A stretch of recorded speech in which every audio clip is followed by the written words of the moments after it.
This is Kylie Zempel, Assistant Editor at The Federalist. I'm a 2017 alumna of the TFAS program in Washington, D.C., and you're listening to the Liberty and Leadership Podcast. Hello and welcome. I'm Roger Ream, and this is the Liberty and Leadership Podcast, a conversation with TFAS alumni who are making a real impact in politics, public policy, government, business, philanthropy, law, and the media.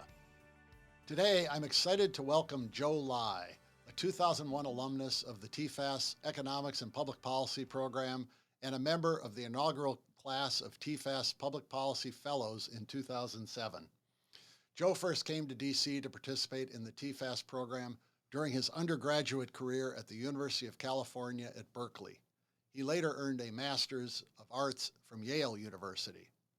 Joe is a principal at BGR Government Affairs, where he focuses on commerce, financial services, international trade, and defense issues.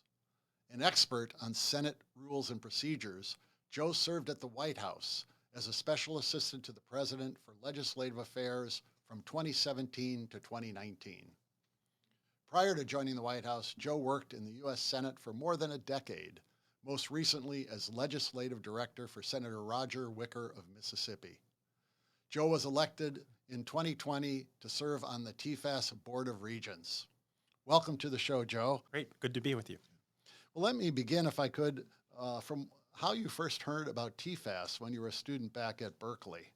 What brought it to your attention? Well, Roger, I was just thinking about this when I was in the car heading over here, and it's great to be with you in person after so many months.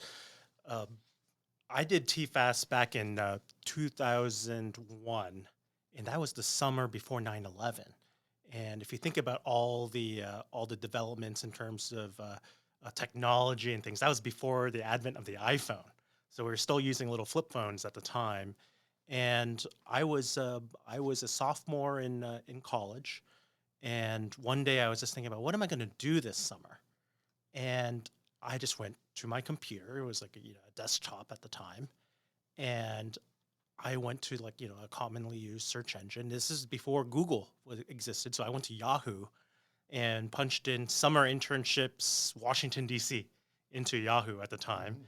And TFAS was the first link on the search results. And I think we all were already using the Live, Learn, and Intern already at the time. And I clicked on it. I had no idea what TFAS was. I was just looking for a Washington, D.C. internship, and clicked on it, and that's how I got started on a journey that's been over the last 20 plus years in terms of my career. It changed my life that one night when I decided to go on to Yahoo to do a search for summer internships. And to give you a little bit of context about who I was way back then when I was 21 years old, just turned 21. My parents were immigrants from Hong Kong. I'm the first to go to college, let alone high school, and graduate. Wow. And in that process, I had no idea about how anything really worked in Washington or in the United States. I studied it, I knew it from the textbooks, had no idea that it was like a completely different universe in Washington. And it was that summer for TFAS that really transformed my life. Well, you talk about finding us on a Yahoo search browser. It was a search engine. It was interesting because not long before 2001, I recall a woman in my office coming in and telling me there's something out there called the World Wide Web, and we needed to get a website. And we were at the time using instead of TFAS, we're using FAS to describe ourselves, but FAS.org had been taken. So we adopted TFAS, and we captured the website dcinternships.org, which really helped us in terms of coming up first in a search engine. So it was fortuitous for us that you found us and came our way, because you've been not only were you a great student in the program, but you've been just an outstanding volunteer for us as well over the years. Well, is there interesting that you said you were the first of your generation in your family in your family to have gone to graduate from high school, go to a great school like Berkeley, and then on to get a master's in Yale. What was that like to be the trendsetter for your family and going to college? Yeah, it's a lot of people ask me that question, especially as they get to know me. And I like to tell a story about my mom is a Tiger mom, And I remember when I first started at the White House during my time there, I called my mom right before Inauguration Day, and I told my mom, I was like, Mom, I'm going to work at the White House for the president. And she said, Oh, that's great. Well, let me know one day when you get to meet the president and get back to me. And then a couple weeks later, I talked to my mom, called my mom, and I was like, Mom, I got to meet the president, and he knows my name now, and he says hi when I walk down the hall. He remembers me. He's like, okay, well, that's good. Well, let me know when you get to ride in the motorcade with him. And then I called her, told Mom I got to ride in the motorcade, and she's like, oh, that's well. Well, let me know, when you ever get to ride on Air Force One.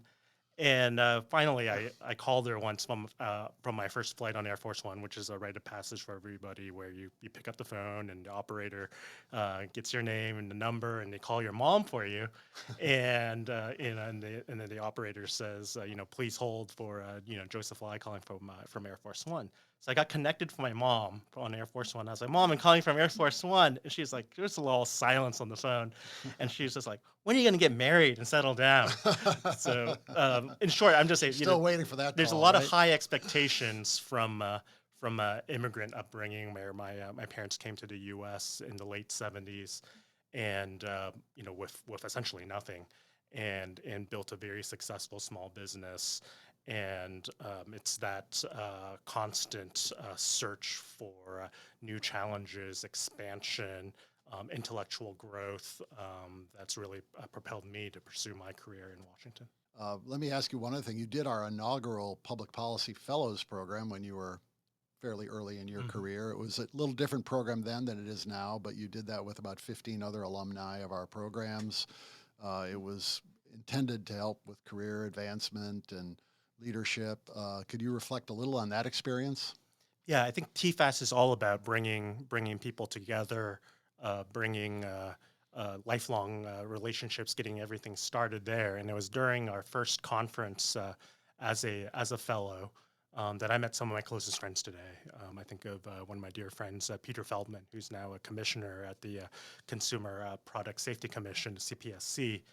Very, very good personal friend of mine. I met him during that summer and engaging in the workshops that we did in Washington, D.C., Annapolis, and elsewhere. Now, you chose to begin your career going on Capitol Hill and working for a number of senators and on a number of different issues. But, there's concern around the country, obviously, and you see it all the time, that Congress doesn't function very well, that it's not only the partisan divides, which have always been there, but it just seems like power has shifted more and more to the executive branch, to the agencies running the show. But you were able to accomplish some things in the Senate. But could you reflect on kind of your experience there, and whether you think Congress could improve the way it operates?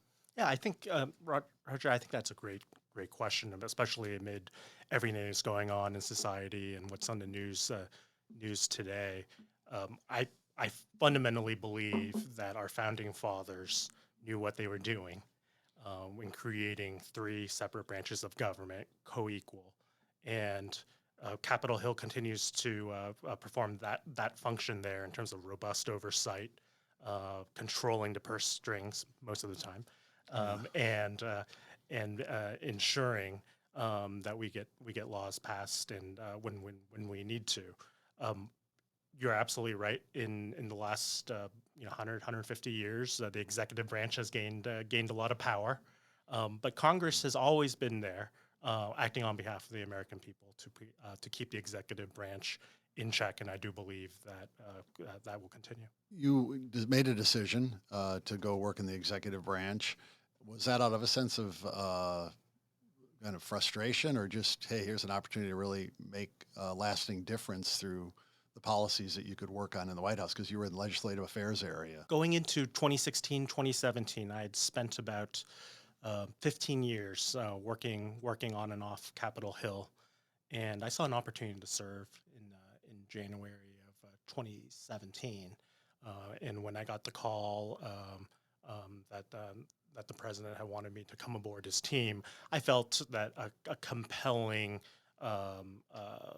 motivation to serve. We had a president who, at that point, had a mandate from the American people, but did not have deep relationships with leading Republican members of the Senate, Democratic members of the Senate, and based on my personal contacts and experience on Capitol Hill, I felt that I was going to be in a good position to help be a liaison, a bridge between Senate Republicans, Senate Democrats, and a president. Wasn't always the easiest job. There are a lot of misunderstandings. Some things could have been handled a little bit better on both ends of Pennsylvania Avenue. But I'm really proud of the things that I helped the last administration accomplish. Everything from the Tax Cuts and Jobs Act of 2017, renegotiating and making the NAFTA agreement better, which ended up as the USMCA, the U.S.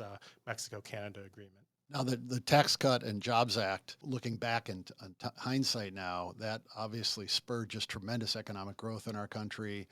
We saw growth rates go up considerably, impacted federal revenues and the deficit, and has us in a much better position today, even though we're seeing a slowdown in inflation. What was that like? What was the key to successfully getting that enacted? Yeah, one of the greatest pleasures and honors during my time at the White House was working with real economic legends out there. Everybody from Larry Kudlow, Gary Cohn, and members of the National Economic Council, Council of Economic Advisors. And many of these individuals, especially some of the academics, they were the same individuals that came in to lecture at TFAS when I was a student 21 years ago.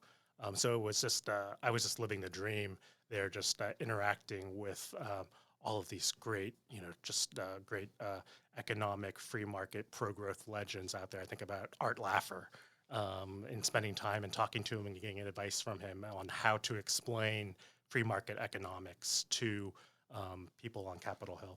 Yeah, Art Laffer has been someone we've had come speak to our students, and he's very good and very entertaining at the same time. And He's he really knows his incredible. stuff. He's incredible, and I just remember you lining up so many great speakers during my summer at TFAS and in subsequent conferences, and it's been stuck with me all these years.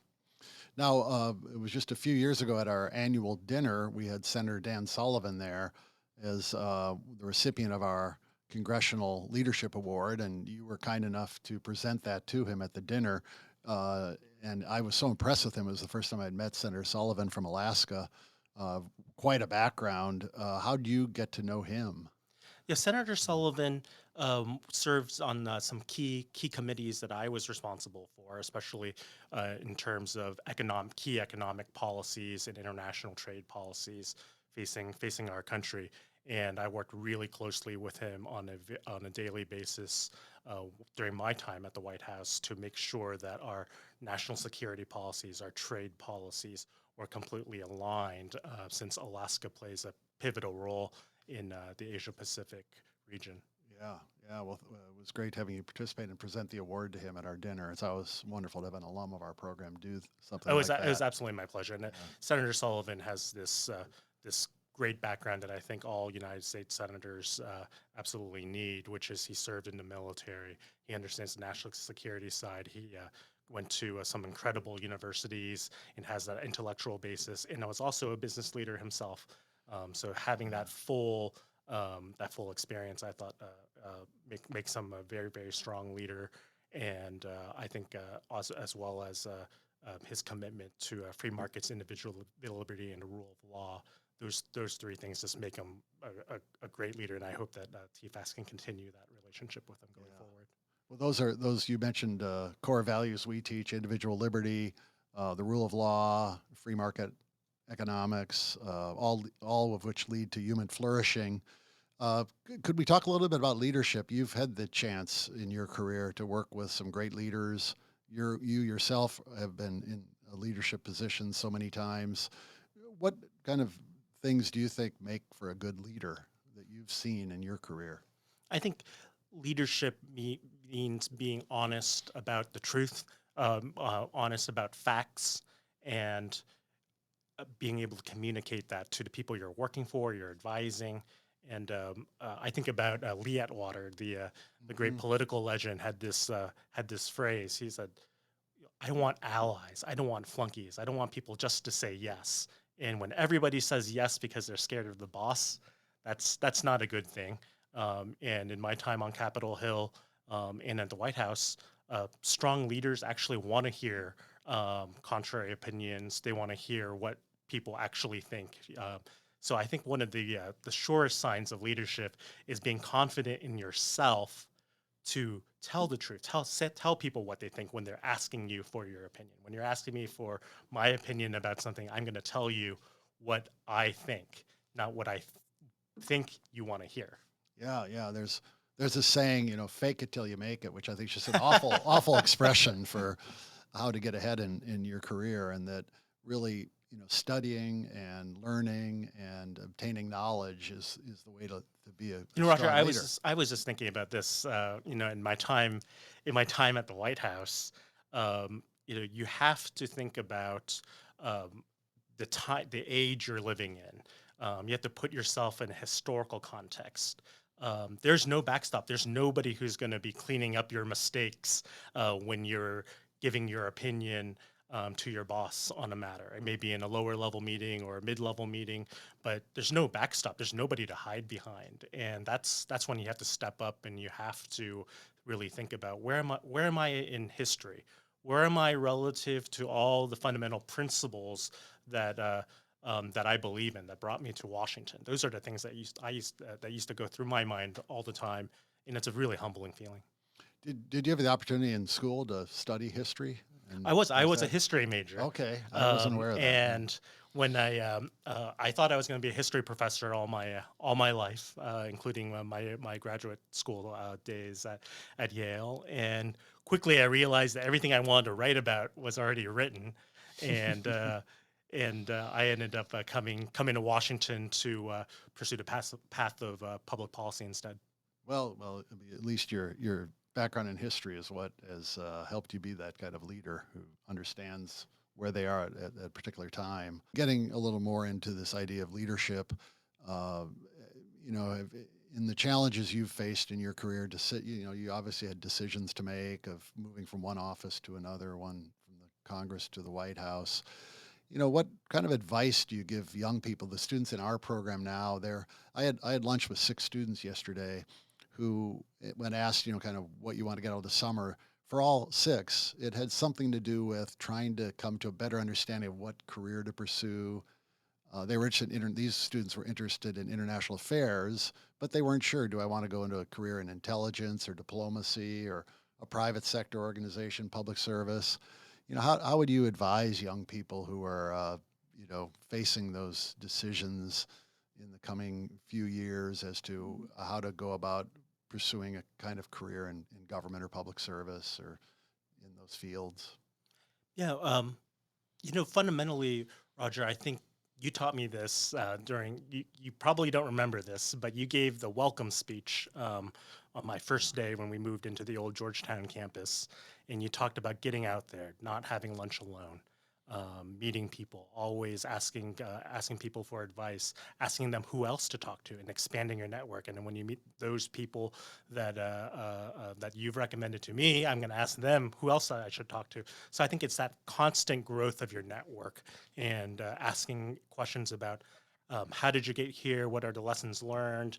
What lessons do you have for me? I think that question process, that intellectual curiosity, is the biggest piece of advice that I can encourage young people now to think about, is to be out and about, not to sit in their rooms, just not sitting just in front of their computer all day, getting out and networking face to face, human to human. And that's going to get you all the core knowledge and all the facts and all the context for you to make the right decisions. Well, I think you've touched on something, Joe, that's very important. And our theme at TFAS recently has really focused on courageous leadership, but you really have to break that down. And I do think curiosity is a big part of that. We still, I don't remember saying it in the orientation speech in 2001, but it's something we emphasize this year at our orientation is be curious. If you're at a reception or a dinner and let's say you sit down at a table with strangers for dinner, it's pretty quickly determined who's curious and who isn't at that table by the questions that are asked in the conversation. And so we do encourage students all the time to be curious. So I'm glad you're And offering that curiosity, advice. curiosity means asking questions. It's not just about talking about yourself. It's asking questions, but being an excellent listener and Yeah. engage in processing all the data, all the people that you're meeting. It's that networking skill that has to be developed. It's like a muscle. You have to keep developing it, and you have to get out there. That's just so valuable, and I think TFAS really taught me about that, especially through our fellows program in terms of some of the professional development skills and techniques that the fund provided. Love this expression that I once heard from someone who said, God designed us with two ears and one mouth, and we should use them proportionally. And I tell that to students.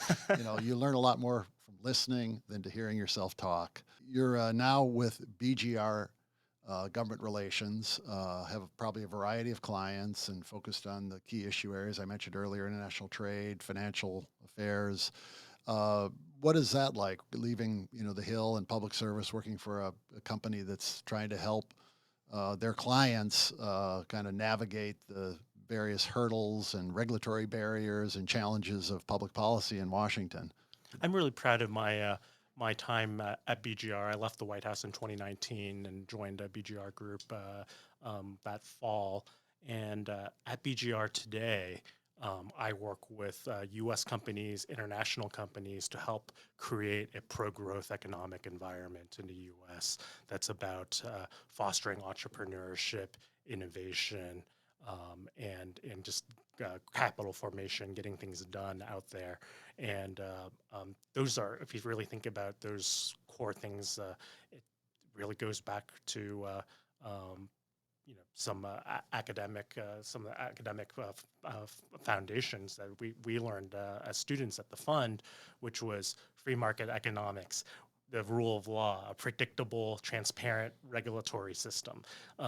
Those core principles, I still expound those today as a private sector consultant. Yeah, well, in 1990, the Fund for American Studies started a institute it was called an institute then, but it's a program now in business and government affairs. Mhm. And it was in part, the people that started it were responding to the fact that lobbying, of course, was a dirty word. But it's mostly because of a connotation that isn't really fair, that lobbying is really providing information to lawmakers. I know members of Congress who've told our students lobbyists perform a very important task of providing information so they can make informed votes.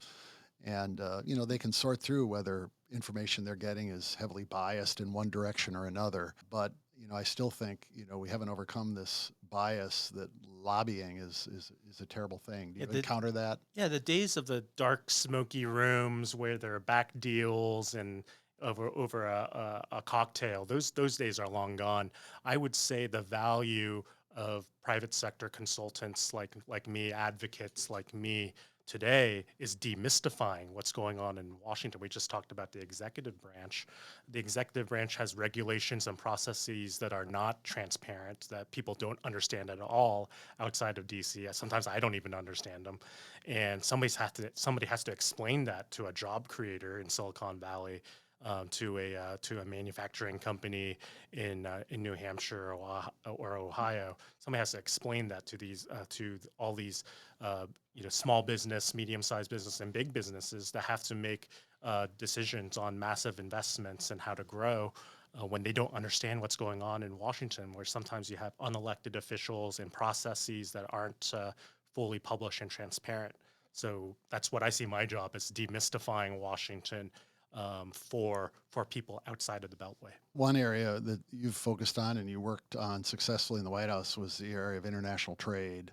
That is kind of an area that really interests me, and I've always been a strong kind of unabashed free trader and believing that trade benefits this country and benefits the world and raises living standards around the world. But it has been a challenging issue for maybe the last 5 or 6 years.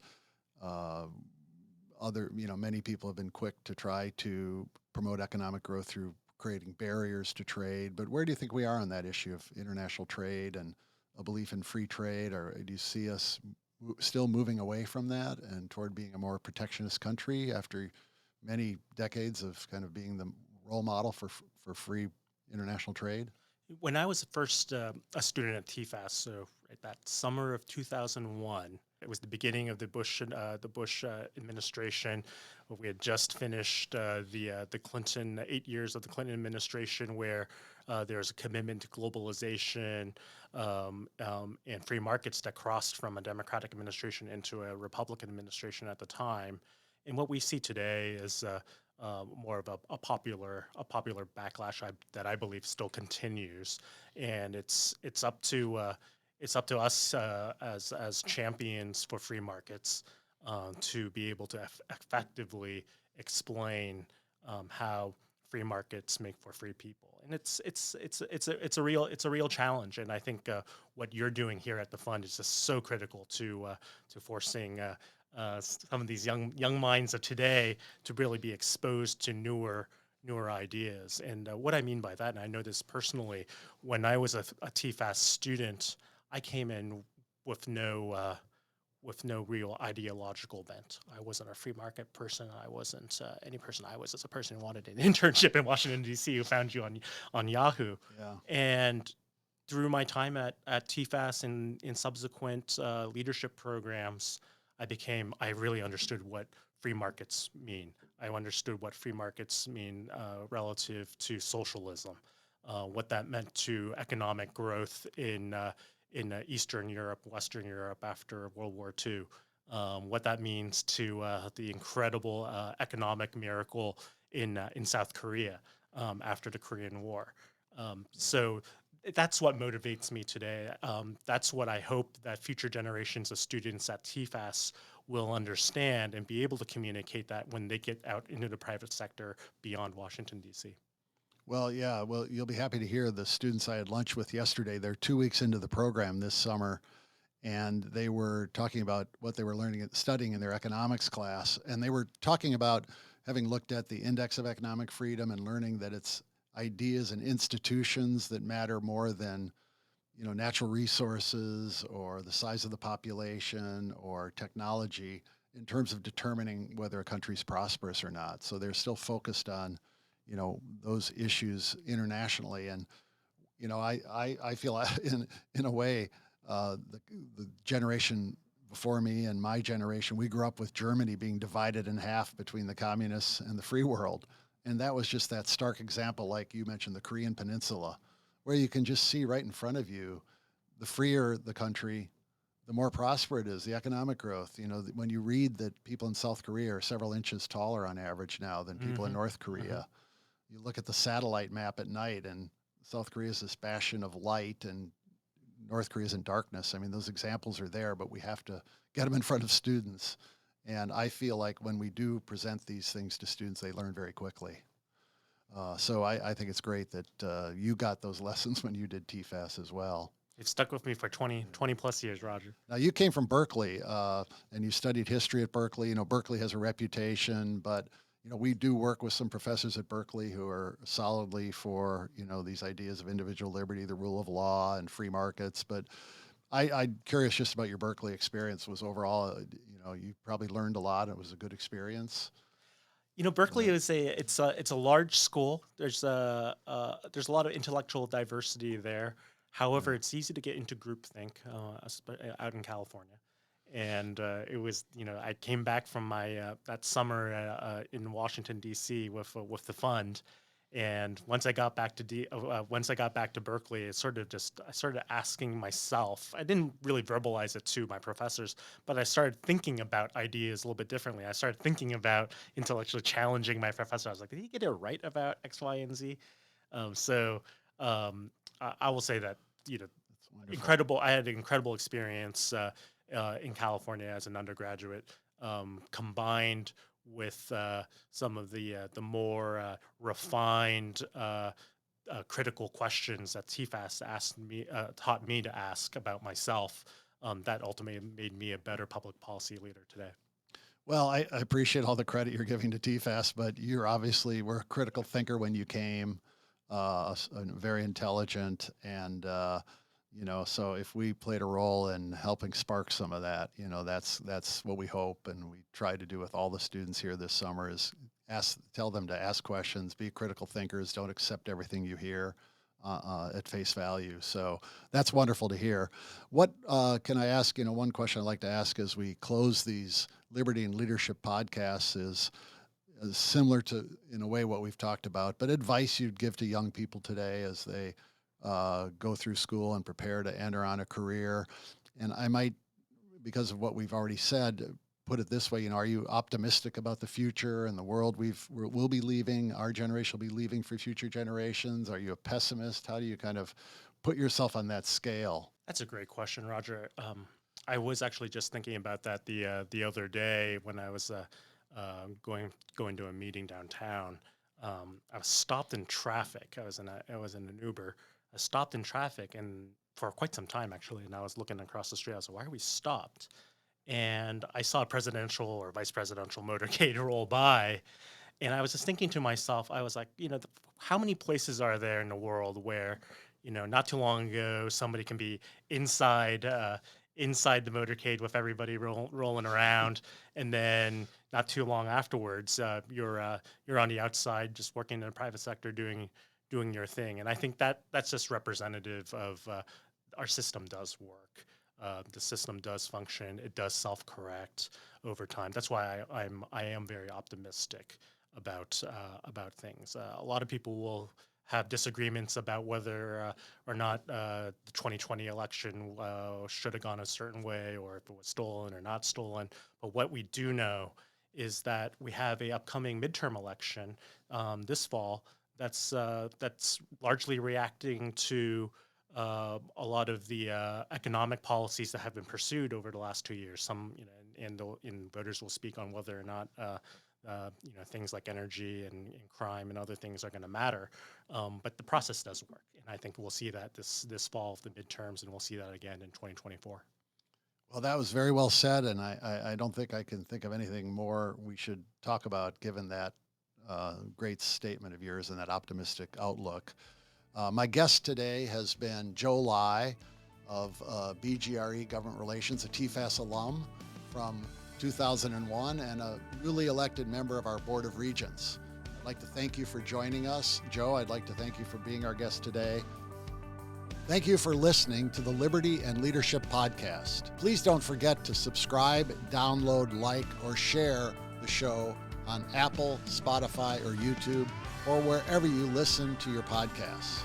If you like this episode, I ask you to rate and review it. And if you have a comment or question for the show, please drop us an email at podcast@tfas.org.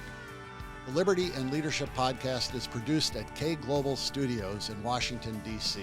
I'm your host, Roger Ream, and until next time, show courage in things large and small.